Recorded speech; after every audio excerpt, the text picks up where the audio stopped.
Nak kena ni. Nak kena ni. Mula-mula main tengok je. Sekarang dia main tutup buka pula dah. Tengok tu anak siapa ni? Anak siapa ni? Kan ibu gigit telinga sekarang. Tengok, Masya Allah.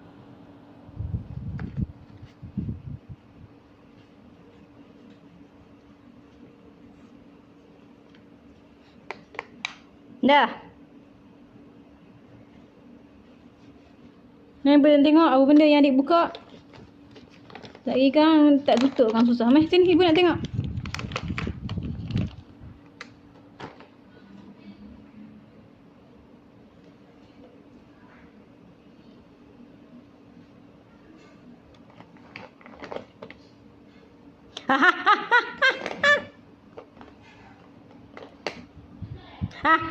Jangan buka.